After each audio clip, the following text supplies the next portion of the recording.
Quite a number of my clients are experiencing difficulty navigating their relationships with their adult daughters. So I wanted to make this video especially to be able to help those clients directly. So I want you to recognize where codependency is playing into this. So when it comes to codependency, you got to recognize that you're a survivor of trauma. So your viewpoint on relationships, on love, on the importance of the other people in your life can sometimes get a little bit skewed by trauma. So I want you to first hold on to that and kind of recognize that. So in codependency, one person can overfunction and be overly responsible for the relationship or the other person.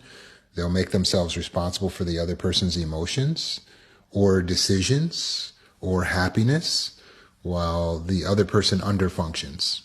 Basically doesn't really try hard in the relationship, doesn't put in a lot of effort into the relationship, maybe has an attitude.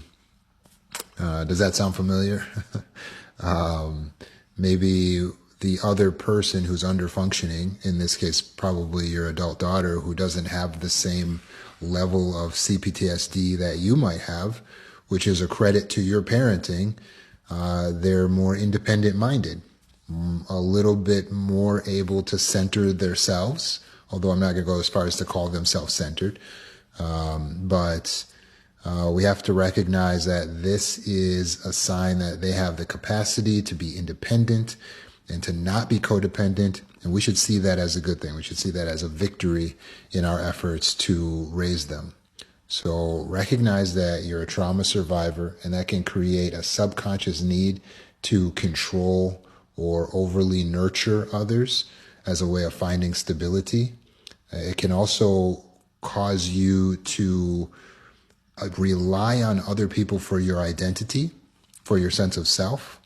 You could be actually relying on your daughter for validation, for love, for identity, for soothing or companionship. And all of that would be codependent, meaning it's not actually a healthy dynamic for you and your adult daughter, for you to rely on her for those things. When you think about it, it's also not fair. I know that you may want her to be your best friend or one of your best friends, but that's not really what she's here on earth to do. And it's not your wish to make her codependent with you. That was never your goal.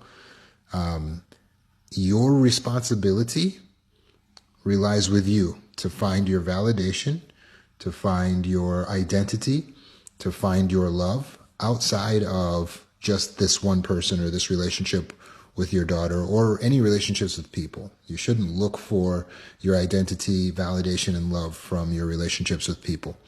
Where do you get it? You have to get it from a stable source, because people are not stable sources of love, validation, and identity. Again, other people are not stable sources of love, validation. So where do you look for it? You got to go upstairs to your relationship with God. This is a spiritual issue. Validation needs to come from God. Love needs to come from God. And your identity also comes from God and your relationship with Him. Second, you are the one person who's constant in your life. So it's your job to provide yourself with the love, with the validation, with the consistency. You're the person who can always be there, not your daughter. She can't always be there. So you're not responsible for her choices, for her happiness, for her success, and she's not responsible for your love, validation, companionship, identity. Does that make sense? So you have to start focusing now on individualizing more so than ever. She's an adult, so you're just two adults now. It was where she relied on you for life. But gradually, because you were a good mom, she became more and more independent, which is good. That's what you were supposed to do. But now that she's basically 100% independent, except for needing a little financial help here and there, you have to get refocused now or maybe focus for the first time on carving out your own legacy in life. And your legacy is not just your children. Your legacy has to do with the things that you're going to accomplish with all of your resources. You are not just made a baby-making factory. You need to focus on your own dreams, your own needs, self-care. You need to advocate for yourself in the relationship, in your life. So this requires spending time away from your daughter or other people in prayer, in meditation, getting connected with what you actually want, and then creating a plan for pursuing that. And that's why I always talk about purpose. That needs to be your focus in life, not this relationship or what's the latest with your daughter and how she's feeling with you and how she's treating you. Oh, she's treating me this way today, so now my whole life has to fall apart. That's codependency. Your life should not change based on how someone is treating you. You're not a prisoner of war. You are not behind enemy lines, not anymore. You grew up that way, perhaps, if you had a narcissistic parent. That was how you grew up. You were a prisoner to their feelings, to their emotions. But now you need to focus on your own ability to go after your own happiness and not worry about whether she's happy or not. That's not your job anymore. So one of the big things here is going to be articulating and setting boundaries. You got to be able to speak up and say, this is what I need you to do, or here's what I need from you in terms of how they interact. I need respect in this way, and make it very clear. Don't mock me. Don't ignore me. Don't suck your teeth at me. Whatever specifically you need, those are your boundaries. Boundaries include the rules. They include the standards that we set, and you have every right to set those in every relationship with every adult, especially one with your adult daughter. So speak up for what you need.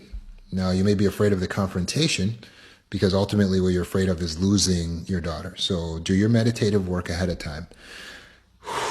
What if I lost her? So what if I lost her? What if she decided to go off and leave the house or move away from me or not talk to me for a while? So what? Get yourself to a point where you're no longer fearing it morbidly.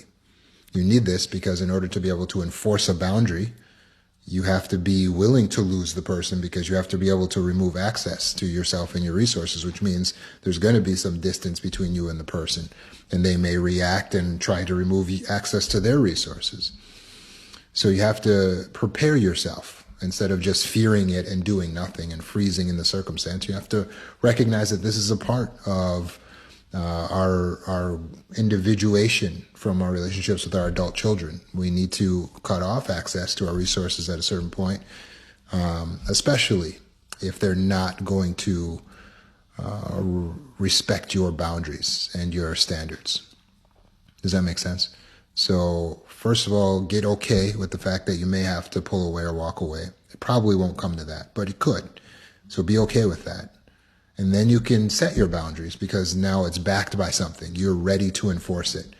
When you set your boundaries, or assert, as I say, you speak up, tell them what it is, bring them into a conversation, calmly explain.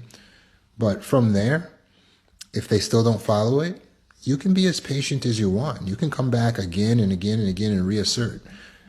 Your assertion of the boundaries is a loving action because you are telling them what they need to do to continue to have access to you. But what happens when you don't assert your boundaries is you're not taking the most loving action because you're not helping them to prepare them to be a person that can continue to have access to you and your resources. Does that make sense? So leaving them as they are and not telling them what it is you want, expect, need, avoiding the confrontation is not loving. It's not loving. Having the confrontation is the loving thing to do.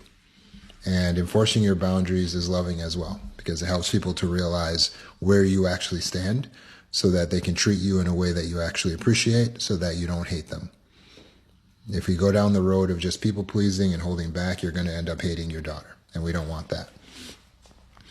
So You also have to empower them to handle their own responsibilities, step back from fixing everything for them, take a step back from jumping in to everything, only give the advice when it's asked for.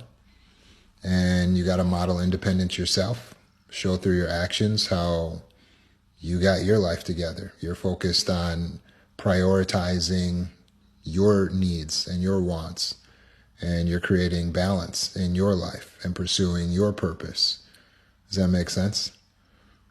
Notice if you're getting triggered into guilt or fear. Don't be codependent, worried about the other person over yourself. There are two people to worry about, two children to care for, you and the other person, not just the other person. And by the way, that one's not a child anymore, but your inner child always stays with you. So hopefully these tips have been helpful for you, and these reminders can help you. Make sure you're doing your sessions with me every week, and that's going to help tremendously as well. Talk to you soon.